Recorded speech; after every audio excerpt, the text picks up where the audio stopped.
My fiancé left me for my sister. 3 years later, he invited me to their wedding. Hi everyone, buckle up, because this is going to be a wild ride. I'm writing this anonymously because, well, I'm still in awe that this even happened. 3 years ago, I was 27, engaged to a man I'll call Jake. We'd been together since college. He was charming, incredibly supportive, and even helped me get through grad school. Everyone thought we were perfect. We bought a condo together, got a dog, and set a date for our wedding. My younger sister, Tessa, was 24 at the time. We were close growing up, though we had the usual sibling rivalries. She was always more outgoing, more magnetic. People loved her instantly, and sometimes I'd feel like I was in her shadow, but we loved each other, or so I thought. About 3 months before our wedding, Jake became distant. I chalked it up to stress. He was working overtime, barely responding to my texts, and avoiding wedding planning. Then one night, I got a call from my best friend, Elena. Are you sitting down? That's never a good sign.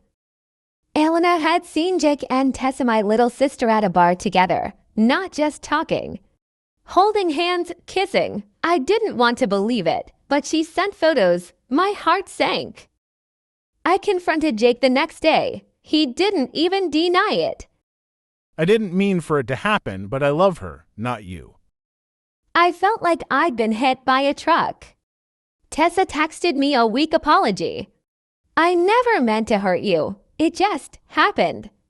You guys weren't right for each other. I couldn't believe it. My fiancé and my own sister. I blocked them both.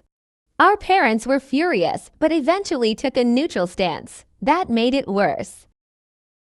I moved out of the condo, took Kobe with me, and went no contact with almost everyone in my family except Elena. The next 2 years were tough. Therapy helped. I moved to a new city, poured myself into work, and slowly started rebuilding. I adopted a second dog, began hiking, joined a pottery class, and even got promoted.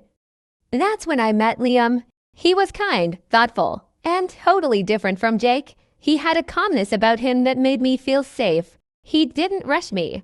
We took things slow. After about a year, I told him everything about Jake, Tessa, the betrayal. He didn't judge me. He listened and just said, "You deserve better, and I hope you know that wasn't your fault." That made me cry more than the breakup ever did. About 3 months ago, I got an invitation in the mail.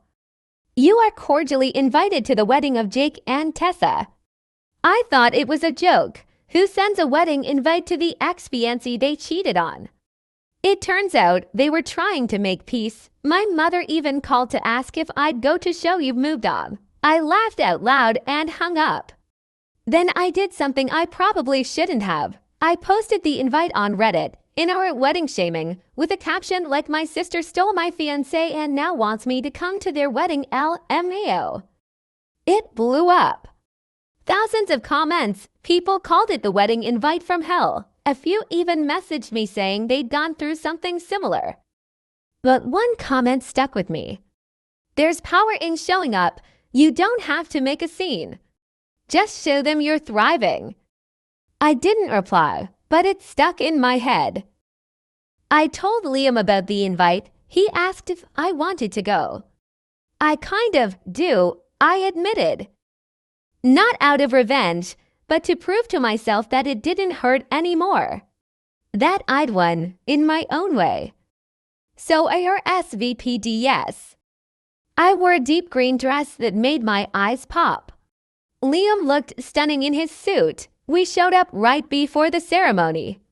Heads turned. My mother looked stunned. My father actually smiled. Tessa's jaw literally dropped when she saw me. Jake looked like he'd seen a ghost. The ceremony started, and I sat through it like I was watching a community play. It didn't feel real. I felt nothing, just amused. At the reception, Tessa approached me. You really came. Of course, I said. I wanted to see the show. She looked confused. Are you really okay? I'm more than okay, I said, smiling at Liam. I'm happy. Then I turned and walked away. We left after dinner. No drama, just dignity. 3 months later, Liam proposed in the middle of a hike with Kobe running around us and my second dog, Luna, howling in the background. I said yes. We're getting married next spring. Alan is my maid of honor. As for Jake and Tessa, I heard through the grapevine they're struggling. Apparently, Tessa suspects Jake is cheating, go figure. But I don't think about them much. They were a chapter. I've closed that book. And now I'm writing my own. And it's beautiful.